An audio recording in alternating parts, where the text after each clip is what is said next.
So, hello everyone. Welcome to today's discussion with James and Katja we have today.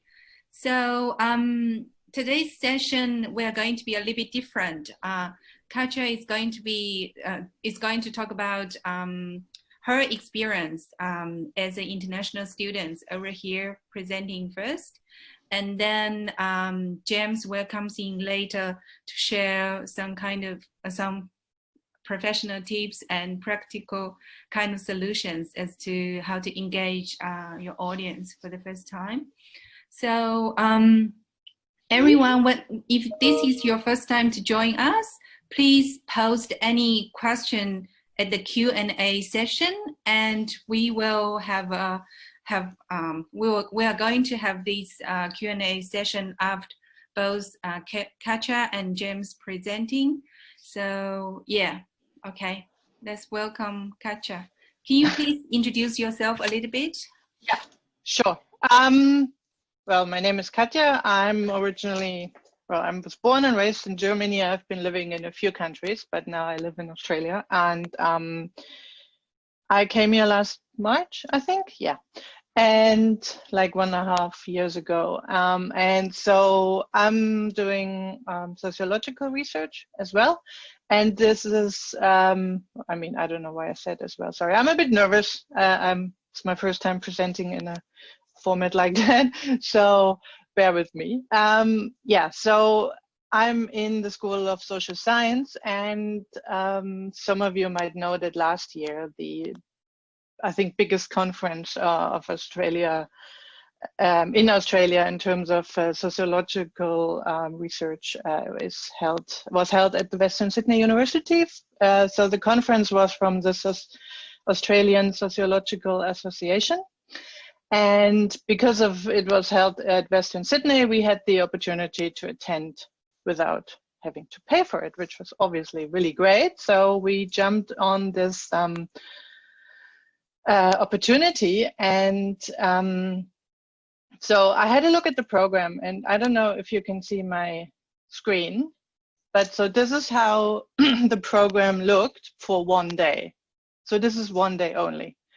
I was quite overwhelmed by this because it's like, I mean, so many presentations, so many being super interesting. So my first challenge was to explain, to decide where to go, what to do. And I made the mistake of trying to go everywhere, which is obviously, it's not doable. Also, what I found that in the announcement, it was said, 5 presentations in one block. And after each presentation, there's like a few minutes Q&A time. And then there will be the next presentation. So I tried to schedule me going to presentations according to this. However, what I found is that a lot of people, moderators in a block decided to have one presentations after the other, and and then having Q&As for all of the presentations at the end, which obviously meant that the timeline was totally not as I expected, which also was creating a challenge to go where I wanted to be. So, and also I've been told that, you have to do networking. It's all really important. You have to meet people. And I personally found it super overwhelming because there were a few hundred people, and they were all, some knew each other, and they were all like, no one ever had time to talk to me for more than 3 minutes because it is a super busy schedule. So my first advice would be, which I will do next time I'm going to a conference, have a business card. Just if you have a chat with people and then, they don't have time to engage with you further, but they're interested, give them the business card, and then you're kind of off because they don't have time to get piece of paper and a pen out to write down your details. So, and Western Sydney University is giving you the opportunity as a PhD student to have your business cards printed by them. So I ordered them straight after the conference. I ordered a whole bunch of them because there was something really that I thought I should have had. So what I also noticed that sometimes presenters, probably the more professional one, like the ones that have been in academia for a long time, they just changed their topics quite, spontaneously before the conference. So it was kind of also a bit,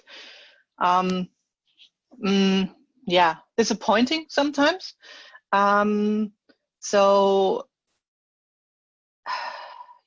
what I was saying is, in terms of also like this sheer amount of presentations that were at TASA, I think on day 3, I just decided to focus on something that is really important to me and stick to the session, like to not change rooms within sessions, because as I mentioned before, the timing is quite often different. And then also what happened at TASA is that one presenter could not have been found.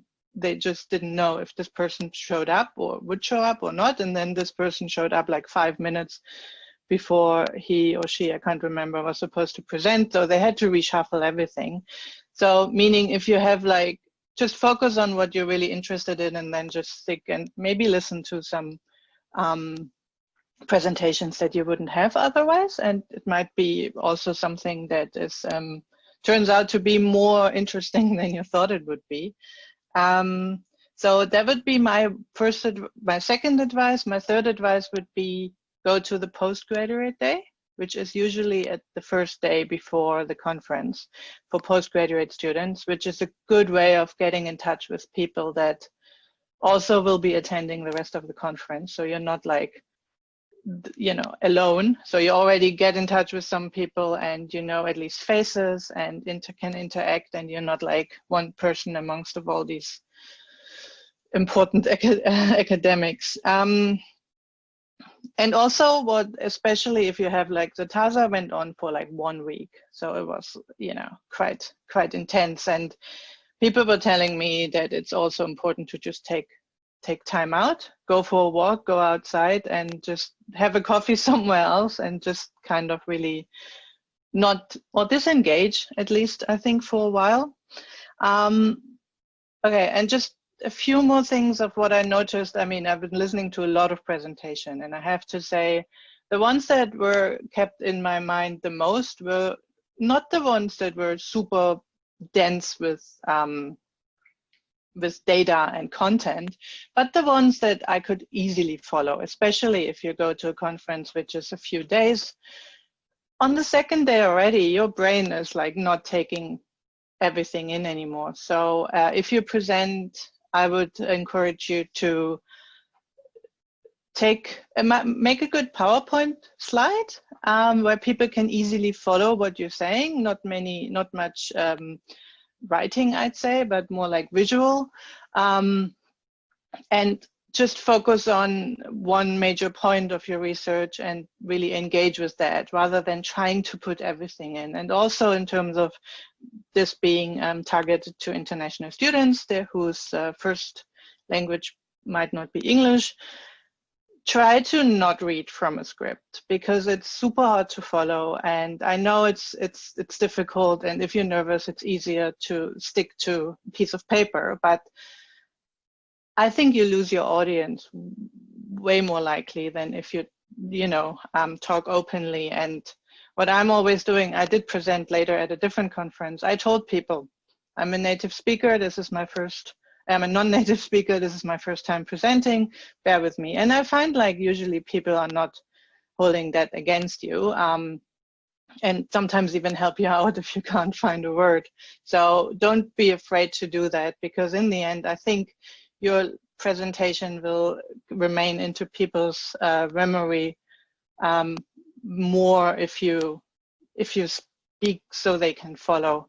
And also like just rehearse. If you feel like you're not a natural speaker in front of a lot of people, just rehearse. Oh, well, not over and over again, but to get rid of the anxiety. And also a few more practical things. Be on time, really important. Try to get in touch with the moderator of the sessions you're going to talk in, so they can inform you of any changes. And also stick around afterwards, because even though people have a few minutes to ask you a question in front of everyone, a lot of them might not do that, but still, like, afterwards approach you and have a question nonetheless. Okay, I think that's it for me. Should I answer the question straight away about the business card? Oh no, We leave that till later. Yeah, okay. Let's leave it to Q&A session. Okay. So next we are going to invite James. So James is our new Pro Vice Chancellor for engagement. Congratulations.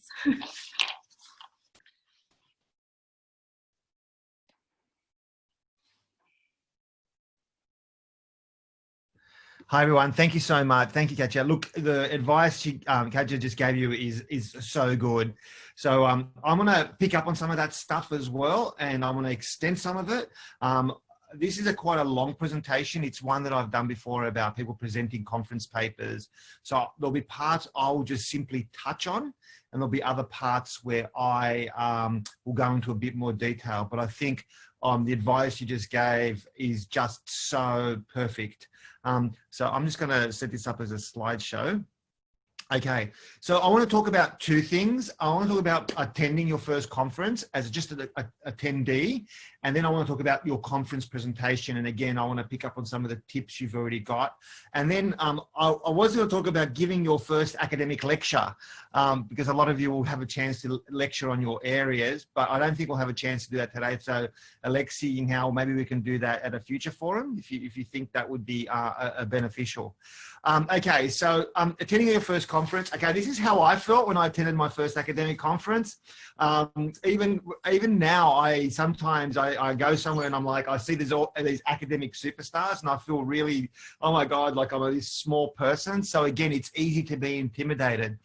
But the really important thing for you to know is that everybody, a lot of people there are intimidated, and everybody's there to learn stuff. And so you can feel sometimes a bit uncomfortable, but it's also an important growth opportunity. So it is important to attend a conference for a number of reasons. First, you get to meet other people in your field.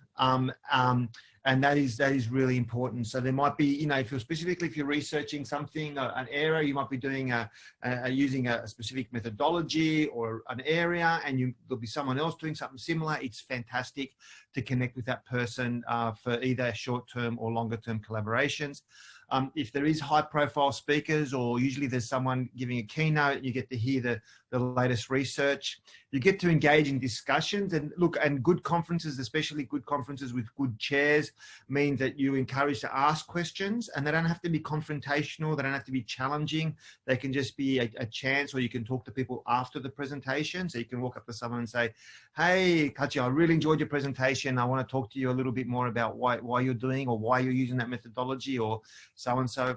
And just as important, and this is, I think, also picking up on what Katja said, was about how this reflects into your own work. How does your research fit in to what other people are doing? Okay, and how you engage with those people. Some really practical tips, and these are really important. And the business cards one is so important, right? But also, I know we talked about a free conference, but some conferences are quite expensive and we have limited money. So always think about getting in early for early bird offers. Planning your trip is also important. If you have to travel somewhere, one day we will be able to travel, but even if it's just traveling to the other side of the city, it's important to plan, and also plan what you're going to do at the conference, right? And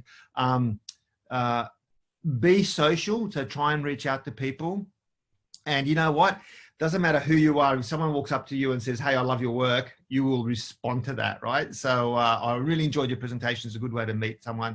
And this is going to be, sounds really naff, and I hope you don't mind me talking about this one, but I have noticed that people sometimes, especially early, sometimes people that attend their first conferences, they might get really excited. They're stressed if they're presenting their paper.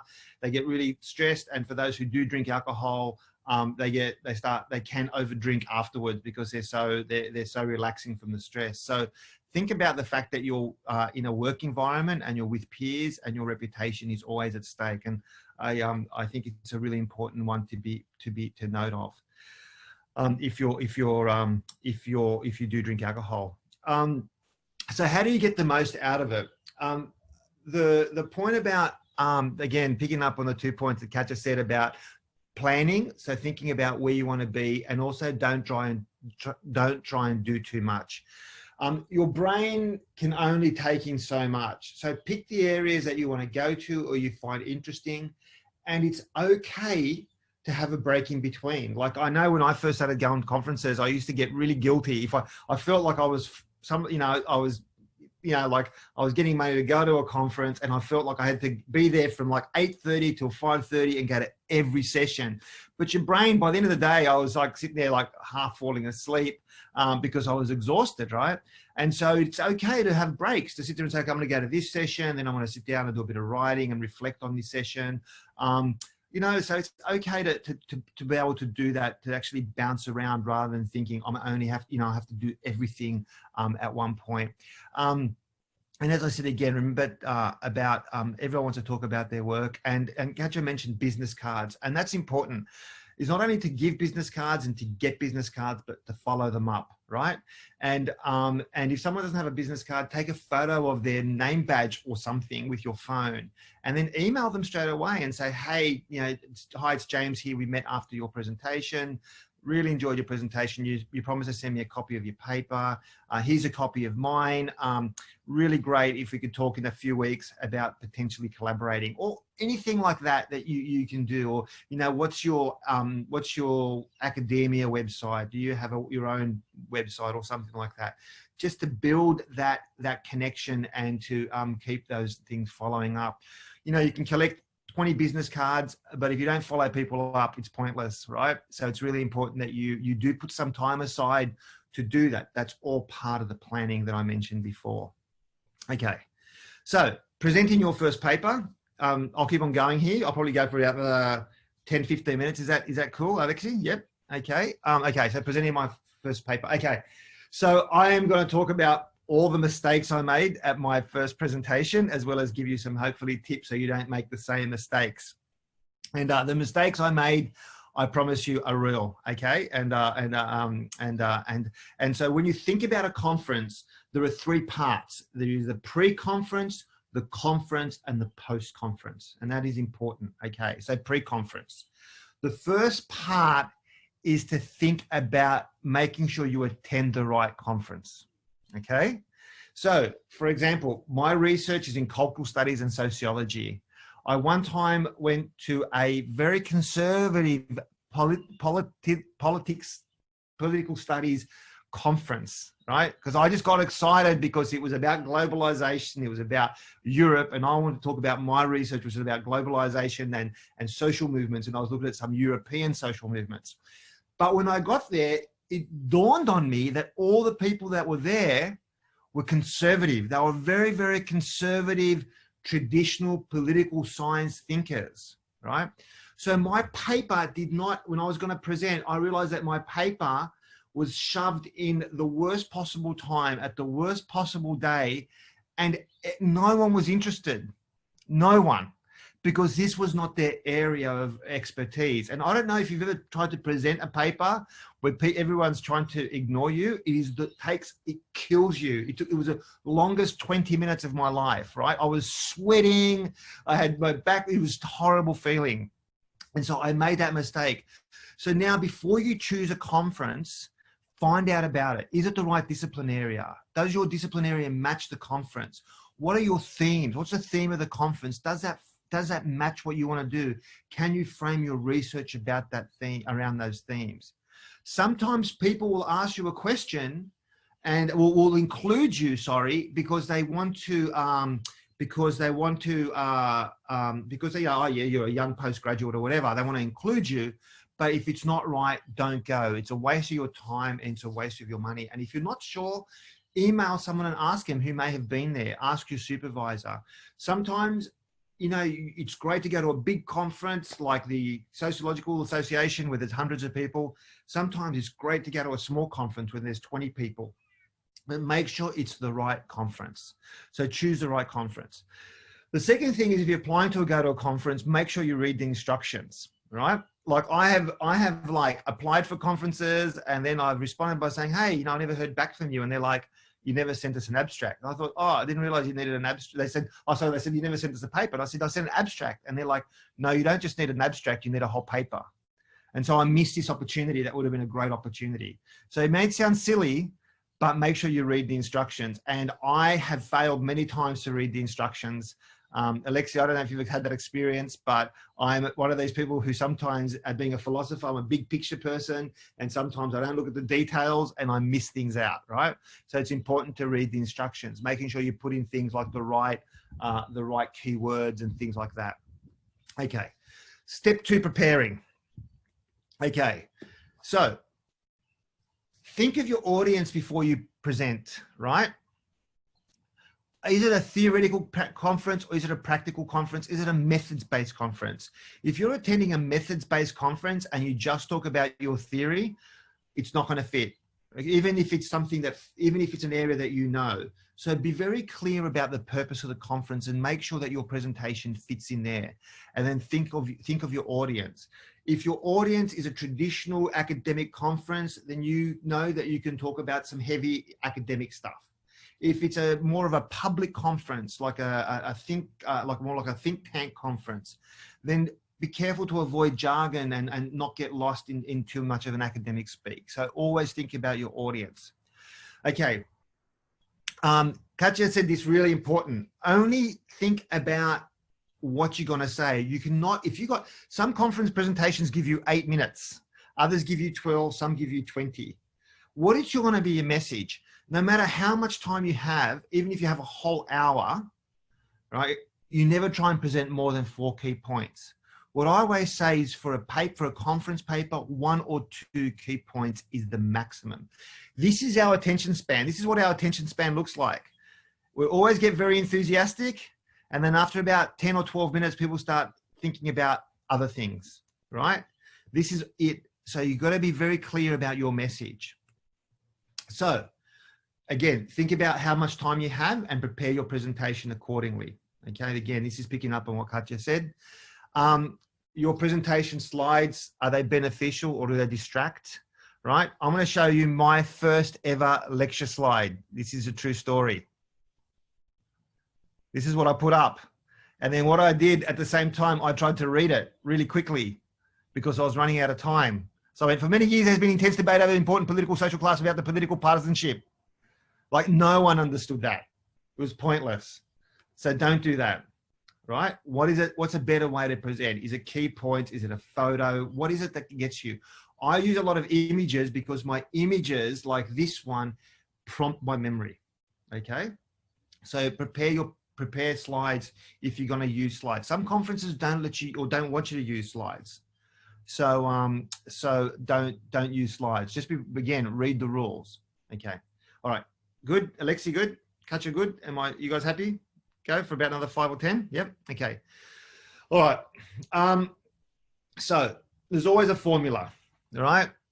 A standard formula for a presentation looks something like this: an introduction, an overview or a hook, theoretical framework or your research questions, your methodology or your case study, a background literature review, discussion of your data, analysis and conclusion. Now, for your conference, you're not going to be able to cover all those, right? Where are you going to focus in on? So I'm going to tell you a bit of an insight for me. If you've ever seen me present, I always begin by telling you a story. And my story today was that I want to begin by telling you, I began my presentation today by telling you that I was going to talk about my own mistakes. And the reason I do that is because I always get really nervous before I present. right? Even though I've done hundreds of presentations, I get nervous. I've run so many classes, but I still get nervous.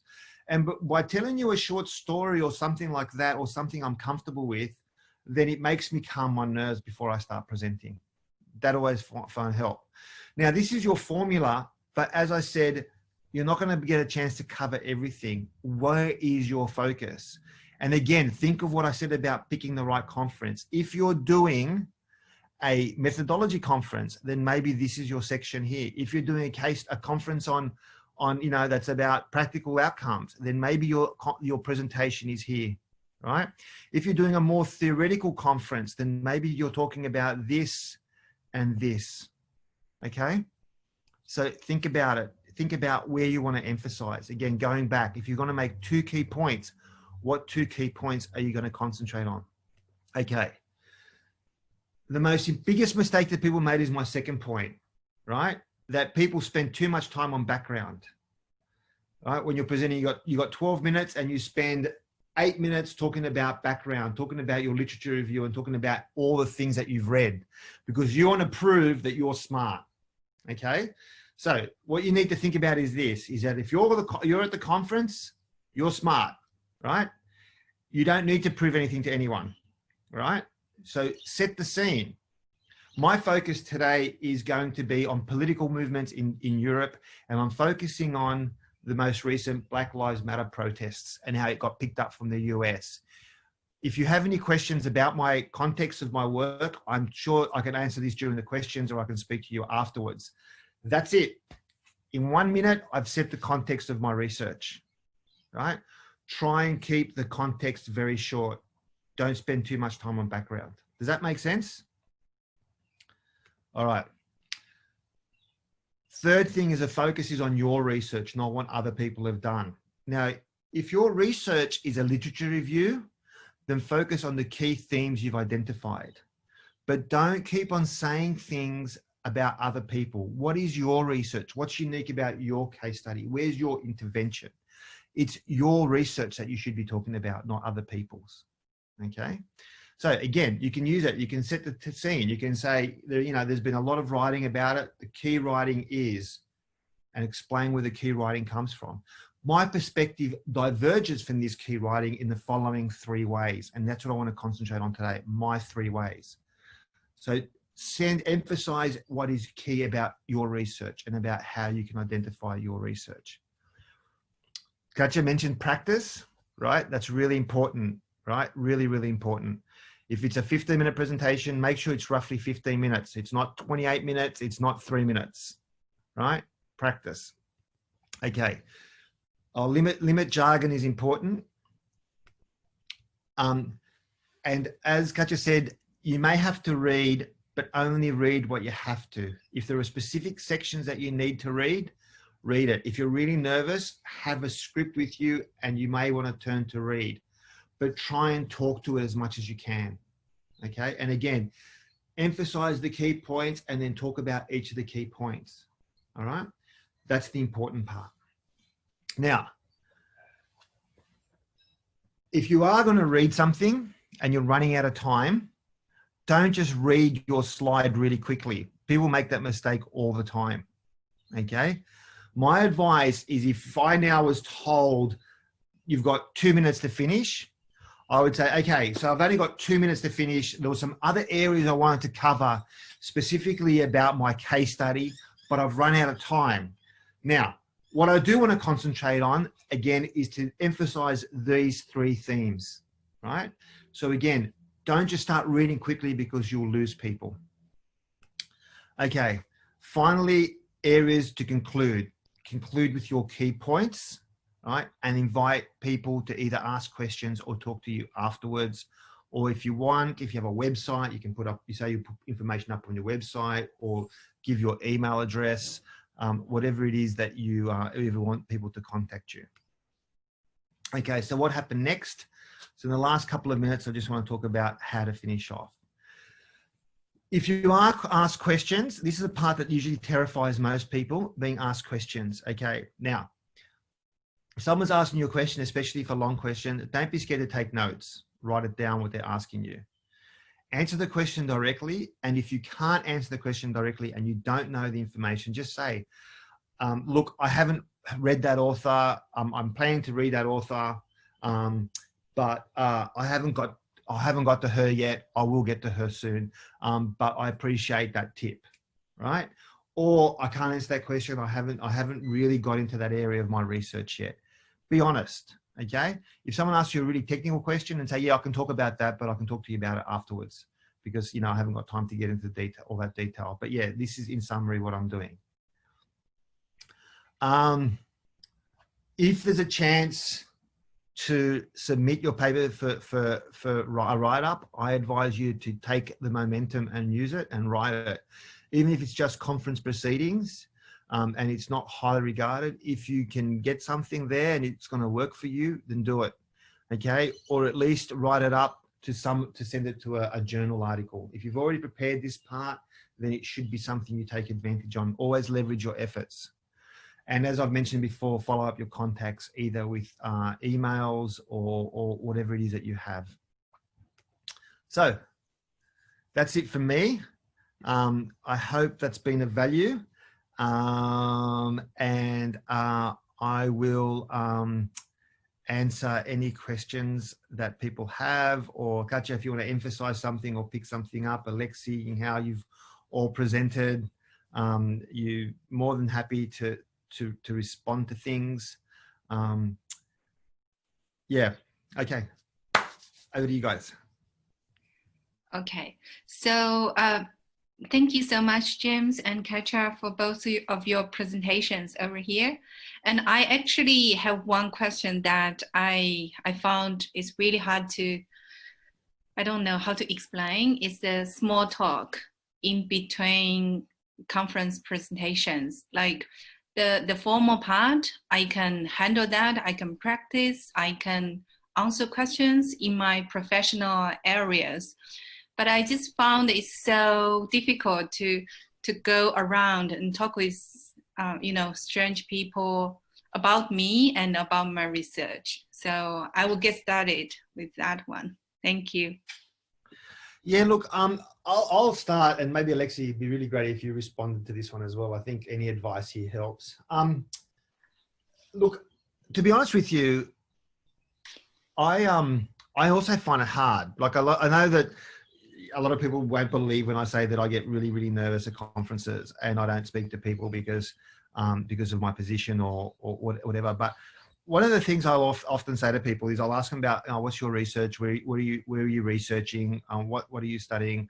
And then if it goes a bit, if the person's nice and the conversation can build, but sometimes I'll just sit there and say things like, hey, you know, conference conversations can be really weird. Hey, you know, and just say it. Just say it. Just I get really freaked out by talking to other people because I always feel that everyone here is smarter than me.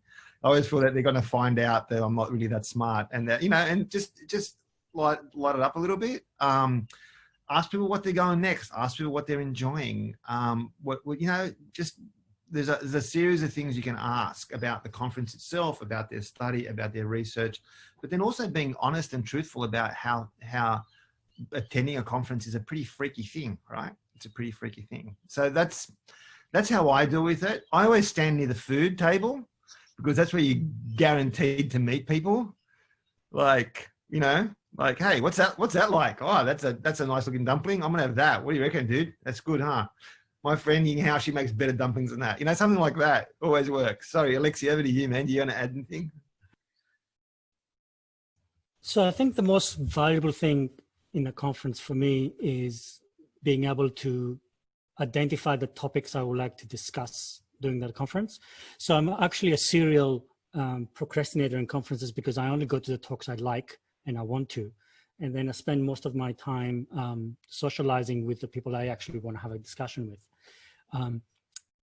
Since I came to Australia, going to conferences has been hard.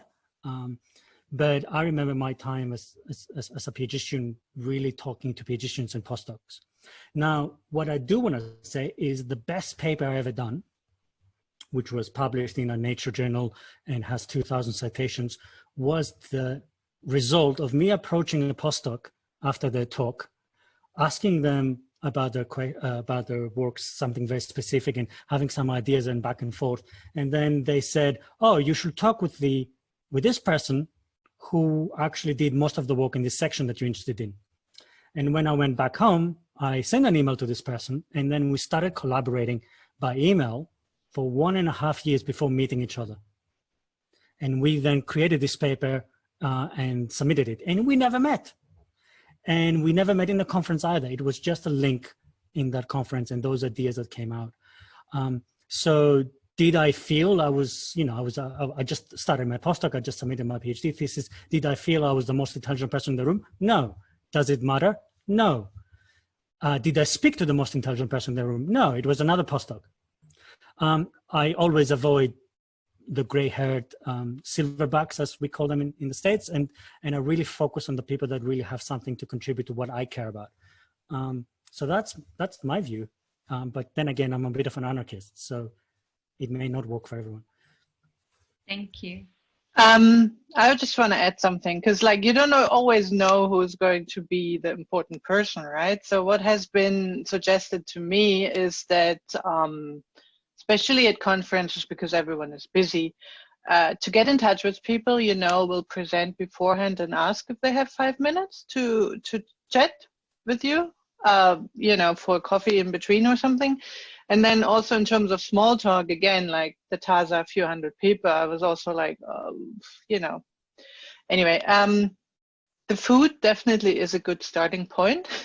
I also found, and then also just some general things like, are you also from Sydney, or you're Western Sydney University, or usually people have some sort of ID on their, on their names and affiliations and things. So I sometimes started talking then, and I actually got in touch with someone who was really also turned out to have published on my topic by just saying, because I saw her running around with a plate of food, not knowing where to sit. I was just, oh, shall we go look for a place to sit together?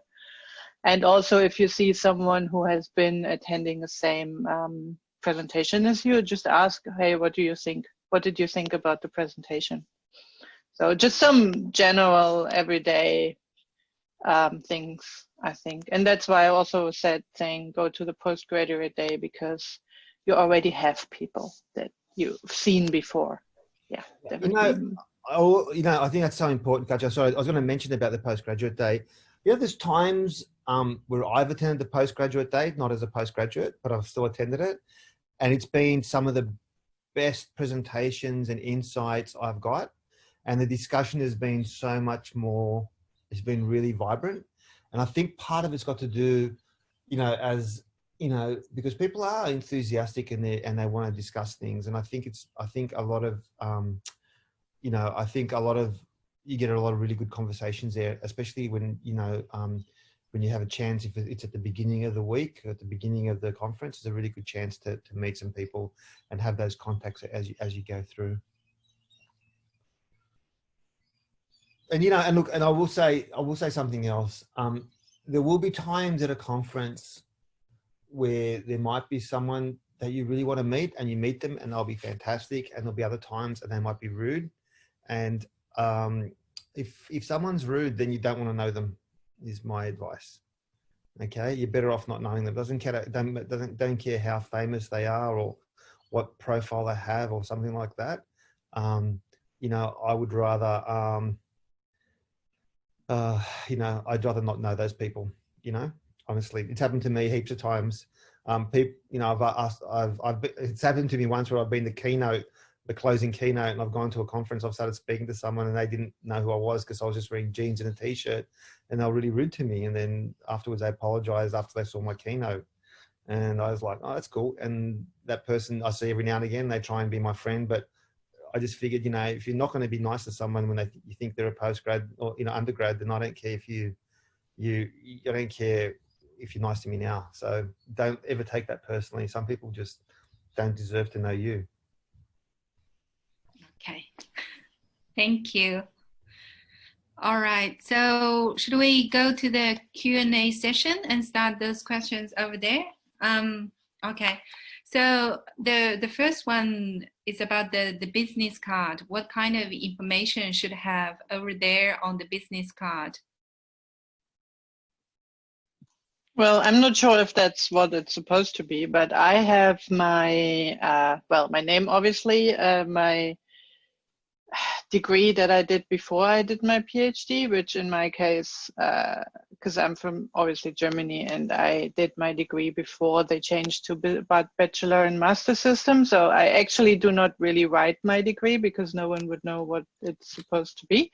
So I just write MA, and then I wrote, it's on there, like I'm an historian by trade. And the research cluster I'm in Western Sydney University. I think that's, you never know for how long you need these business cards. So I think it's good to keep it general. And your email address and phone number. But yeah, but that sounds, yeah. I mean, usually there's a Western Sydney, you can get a business card for postgrad students, and they usually have a formula, and I think it's really important. The email one is really great. And if someone does give you their business card, this is going to sound really silly, but if someone does give you their business card, right, and don't just assume you're going to remember what it's about, right? You can write little notes on the back and say something. So if you walk away, you just write, met James, fantastic presentation, James, on how to be a presenter. We'll email him and ask him about his slides, and then email him and tell him how awesome he was. So just write a little note to yourself on the back of the card, just to kind of like prompt yourself. That really helps. I mean, I know it's, again, these are really simple, practical steps, but you'd be surprised about how often these things you just don't get around to doing. So thank you. The next one is, how can we find relevant conference? Is that just by Google search? I'll ask Alexi and Katja to respond to this one as well. Look, there are conferences, large conferences in your field that you probably will know about, like the Australian Sociological, the Cultural Studies Association of Australia, and all those. They have big conferences, and they're quite, you'll get to know about them. But then there are other smaller conferences. So if there are research clusters that you know about and they have, you belong to their email groups, then they'll tend to promote those conferences. Often your supervisors will be good people to ask, or other people within your research area. The ones I'm really interested in are the sort of, like I said, I really like smaller conferences that allow me to really, that sometimes allow people to spend, might be like 3 days, but only 20 presenters. So everybody has a chance to present longer. And they're often organized at a university level, so I remember about 3 years ago, I went to one at Wollongong University that was about teaching and learning in a post-colonial world. And so I kind of really enjoyed attending that because it was a really intense discussion. So yeah, so keep an eye out on email lists, find out what are the main ones for yours. Big ones are always a little intimidating because there's so many things happening. But then you also find where your space is, but your supervisors should also be able to find out. And always, if there's a conference that sounds good, try and find out about it as well. Try and find out if could just be really dodgy, could be really crappy. People organize conferences all the time, and a lot of them are crappy. So find out about it, email people and ask them if they know, if you know someone, in that area, then email them and say, hey, this conference, is it going to be any good, and so on. So. Alexis, do you want to add anything? What James said is spot on for any discipline. I also think as a student or as a recent graduate of a PhD, to go to conferences where you can present who you are. And as a supervisor, I encourage people to only go to conferences when they have something to show who they are, whether that is a poster or a presentation or a lightning talk. Okay. Yeah, I was just going to add, like, associations usually have newsletters on conferences, and also I keep actually following associations on Twitter, so that also promote conferences and call for papers on there. It's quite helpful. Thank you. Okay, so the next one is about, your tips for attending online conferences. So it's really hard to network when everybody's on Zooming or similar platform. Is it worth attending an online conference? Yeah, look, I would say so.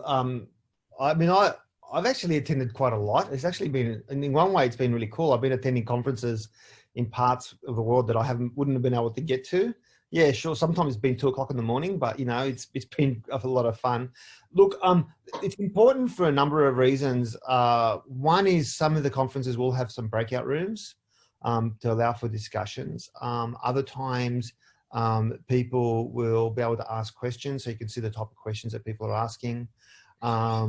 And also, yeah, I mean, and also if depending on how it is, if there's abstracts involved, you can still go through people's abstracts and find out who's presenting and if they seem to know what they're talking about.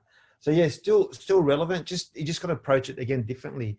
But again, I think a lot of the tips are the same in the sense of follow, like Alexis said. You can collaborate with someone without actually having to meet with them. I've got a similar story actually. One of my really close collaborators for a number of years now was a Swedish guy who I met through like a friend of a friend of a friend. When I was researching, they said, "Oh, you should contact so-and-so." And they're like, "Oh yeah, no, you should really contact this other person." And I emailed them. And for about 8 months, 9 months, we were emailing each other. We drafted a paper, which we published. Then we jointly presented at a conference and have published about 6 papers together since then. And that person happened without ever meeting them. So you can still find collaborators in that way. Okay, Alexis, Katja, anything adding? Okay, all right. So next one. So someone is asking, like, I think this one is going to present pretty soon. Do you have any tips on how to feel more confident and relaxed right before presenting? Okay, my tip is just to accept being unconfident. It's just normal. I guarantee you that everyone feels that way. Seriously, even before, look, I'm going to be honest with you. Every day before I present at this session, how many have we done now? This is like 8 or something like that. Every day I think about emailing Alexia and Yinghao and cancelling and saying, "Oh, I'm too busy today," because I always get really nervous before I present. And I mean that truthfully. And I just think I'm going to be nervous. I'm going to be nervous. I know I'm going to be nervous. It's normal to be nervous. I always say that if I'm not nervous, I don't care. So it's good to be nervous. Of course, you're going to be nervous. So my advice to you is to prepare as much as you can, right? And even if it's tomorrow when you haven't done as much preparation as you can, then make sure you prepare for the rest of the day. So take some time to prepare. Be very clear on your key themes, right? Even if in the end you stand up and you say, "I just want to say 5 key points," and you cover those key points. That's important. That's the most important part. What makes a good presentation is it's accessible, it's contextualized and relevant to what everyone else around you is talking about, and it's clear and concise, right? And if you just frame what you want to say within that context, right, then you will make a good presentation. Okay, and you shouldn't be nervous. But being nervous is it is what it is. Okay, we're all going to be nervous. Yeah. And okay, so this question is about, when you are presenting or somebody asks you a question, picking up something you haven't read, and is that this kind of, should I say that I haven't finished reading such book or article? And also I personally experienced that as well. Some people name dropping when I was like first year of masters, and how do I deal with that? Yeah, look, when I go to a conference, for those of you who are in the humanities, when I go to a conference, the first thing I do is I start countdown before somebody refers to Foucault. or Derrida. You know, it happens at every humanities conference. Everyone's like, oh, well, you know, I'm sure you would have read this History of Sexuality, chapter 13, page 12. And you're like, nah, dude, sorry, I haven't got that page yet. Like, honestly, like if someone says to you, have you read something and it's someone you don't know, then you can be honest and explicit and say, hey, you know, thanks for that. I haven't read that. I'll write that down and I'll follow up on it. I appreciate any recommendations. Thank people for giving you suggestions to read. There are two things that follow from that. The first thing that follows is someone can say, yeah, look, you really should read it because it's really interesting and it fits into your work like that. And they will have a conversation with you in that way. And that is a really positive intervention. Yeah. The second thing that can happen is someone may say to you, well, it's really strange that you haven't read that. You should be reading it by now. You know, I really think that's a real concern that you don't know about it.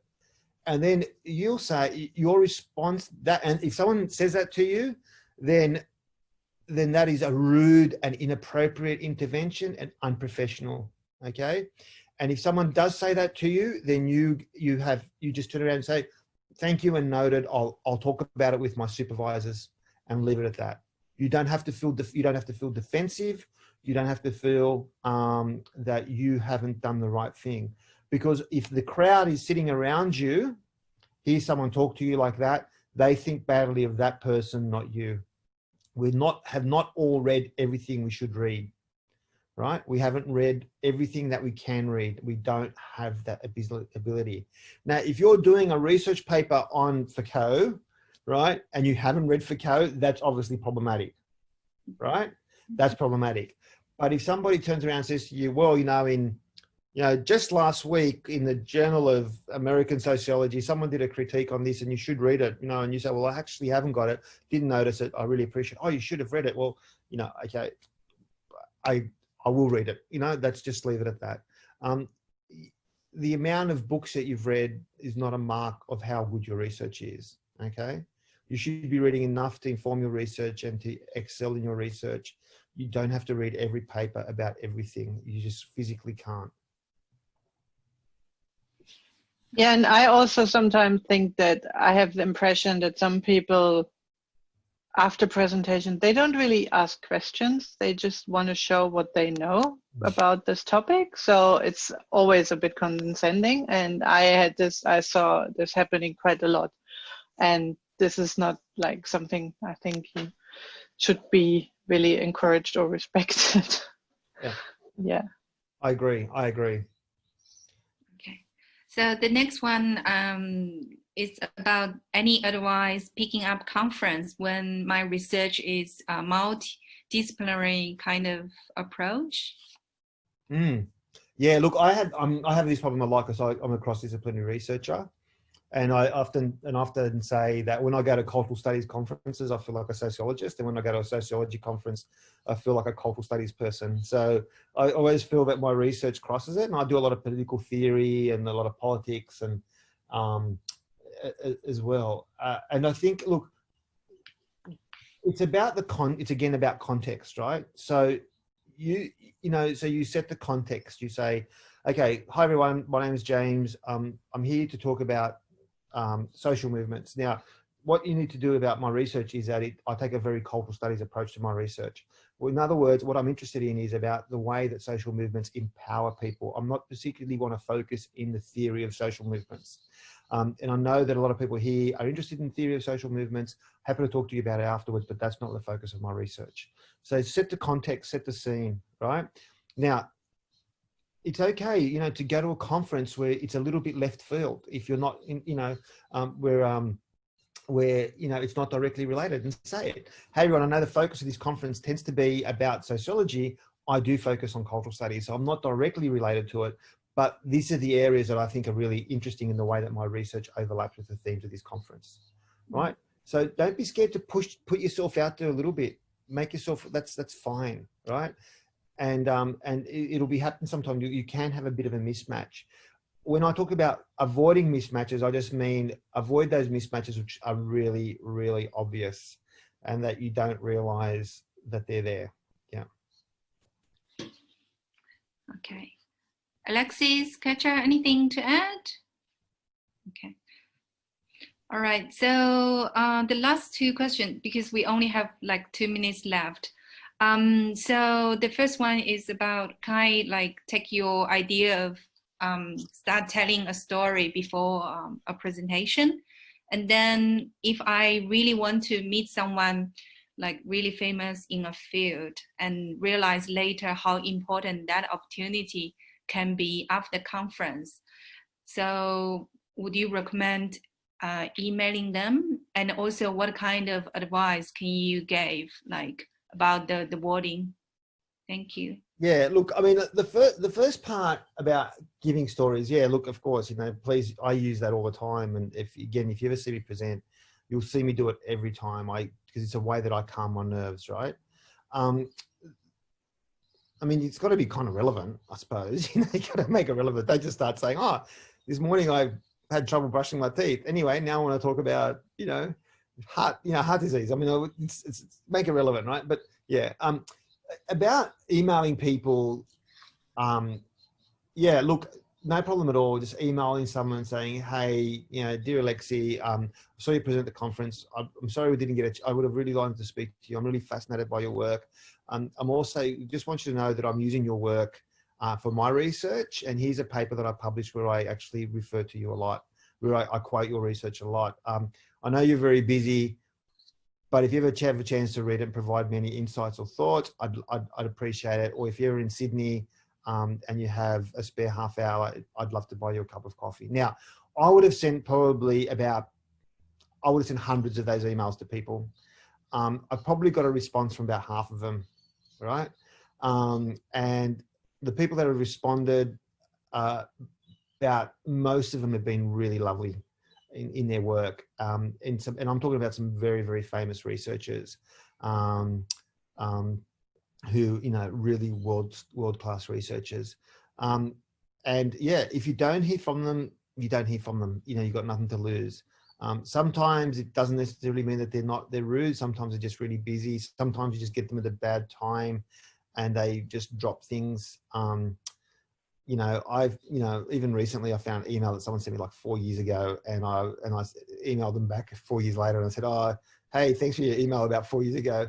Sorry about that. I kind of missed this email. Like, I'm true. I was serious. I said, I'm really sorry about that. So sometimes, it's just people they're just human, right? People make mistakes. Other times they're just rude. But if you don't hear back from them, see how you feel. If you want to follow up later, if you don't, that's fine as well.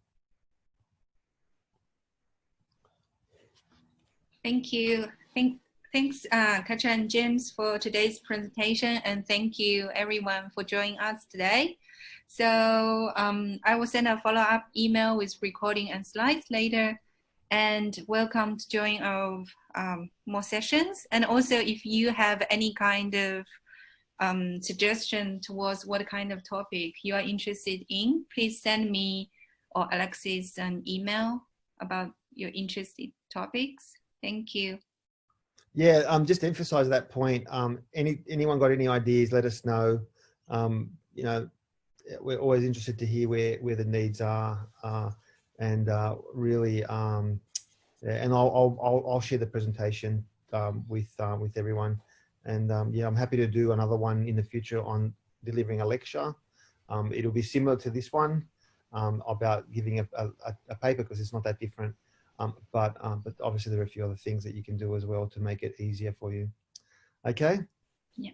Thanks everyone. Thank you. Thank you.